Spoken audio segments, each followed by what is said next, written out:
You're listening to the Otis Jiry channel.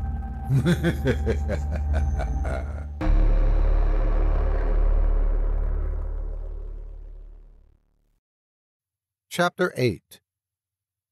The Ordeal. Dreams are not always a happy place to be. The professor was dreaming about his father being unhappy. He felt unhappy, too. He wasn't comfortable, not physically or mentally. In fact, his mind was unable to settle on any aspect of his tangled memory for very long before it history-hopped from one time and place to another. Waves of electrical, adrenalized fear pulsed through his body as he reacted to remembered ordeals he had endured in the past. Landscapes, buildings, rooms and faces, distorted in his tortured mind, creating a hideous manifestation of uncertainty. He cried uncontrollably as he relived the moment he found out his father had died. Perhaps he was only dreaming that he had died, and would soon remember the times after his father recovered, when they set about botanical research together, enthusiastically writing papers on successfully created hybrids, which would help reduce starvation in the poor parts of the world. He was cold, very cold, and started to shiver on the heat-absorbing black granite altar top, where he had been incarcerated deep in the bowels of the abbey. He screamed for no particular reason, just because he could or should. A song persisted in his mind, the one his mother used to play on the family piano, a magnificent instrument passed down through the generations of the Benson family. He smiled, remembering how his little brother danced around the piano when his mother changed the tune to "Here We Go Round the Mulberry Bush" or "Hey Diddle Diddle." He hears his mother calling him in from the garden at tea-time. "Charlie!"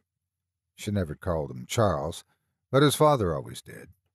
Each time he hoped it would be crumpets and butter or strawberries and cream after the cucumber and salad cream sandwiches.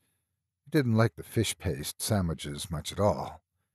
The professor became aware of a rushing sound and a bleak, cold draft as he gradually opened his eyes, after briefly regaining consciousness. There was nothing to see. He was blind, or perhaps still in the depths of the garden long after tea-time, playing in the dark old shed pretending to be scared of monsters. His hands felt around the cold, hard stone as he tried to make sense of the situation.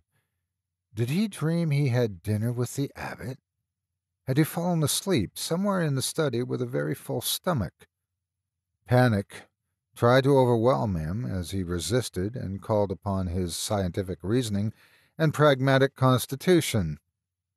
It was then he was aware of a faint flickering light, and he sat bolt upright in anticipation. Slowly he made out the shape of a figure emerging from an illuminated arched stone opening a few yards in front of him, holding a torch. "Professor! Professor, are you there?" He recognized the familiar voice of Brother Dawson, and immediately called back with dazed surprise and gratitude. "I knew you would be here," said the brother. "I suspected the abbot was up to no good, and listened at his study door last night. Long after you had gone to the bathroom, I heard the abbot on the phone asking for assistance. I quickly hid, and then followed them, carrying you down to the crypt and on through to here." "Thank goodness you did, brother." "Much later, I couldn't move the stone to get in here, so I got into the river tunnel by the old witch's cave in the middle of the night." "How on earth did you know where it led and how far?" "I've been here before, Professor," revealed Brother Dawson.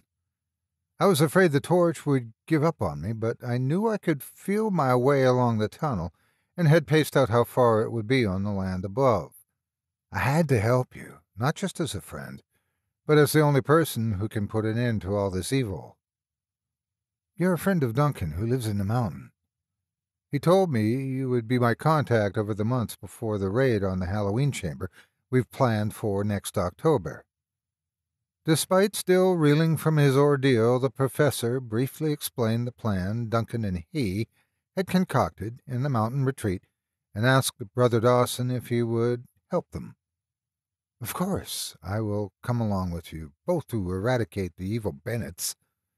When they next assume their vulnerable human form, they can die. Well, how the hell are we going to get out of here?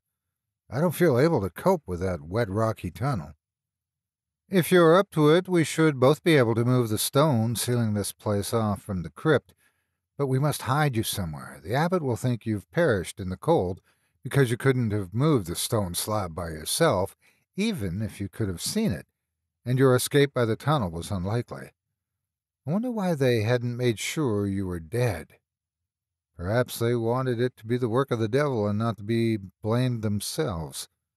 I guess the abbot must have slipped me a Mickey Finn. I first became suspicious of the new abbot about a year after we arrived here. The previous abbot left under odd circumstances, which were never really explained. Abbot Nicholas was a good man who went on a planned trip to visit his old monastery and never returned. It was said he was taken ill with appendicitis and died during the operation to remove it. But I don't believe it, Professor. We must get on out of here before your torch gives out. Can you give me a hand off this bloody cold stone box? I bet the damn thing's hollow with something dreadful inside. And best not to ask, Professor. Best not. The light from the dimly lit crypt was a welcome sight as they heaved the stone slab open to make their escape.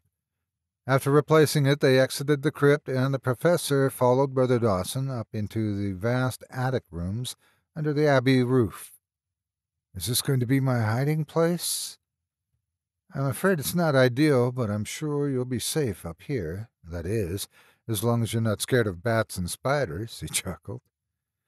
It was the first time the professor had witnessed any humor from the little monk who had saved his life.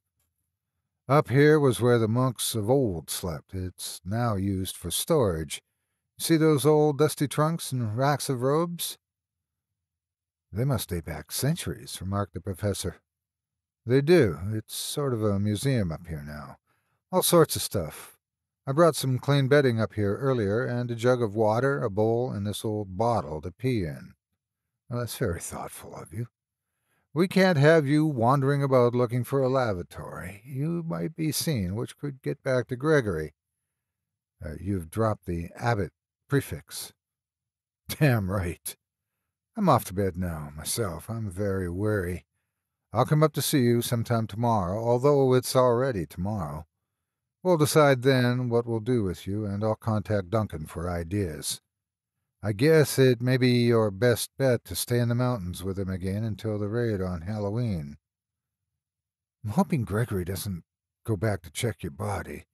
Then he'll just assume you tried to escape by the river tunnel and perished, to be swept out to sea like those devilish monks of old, I imagine. Well, that's a charming thought, Brother Dawson. Good night, and thanks. Good night, Professor.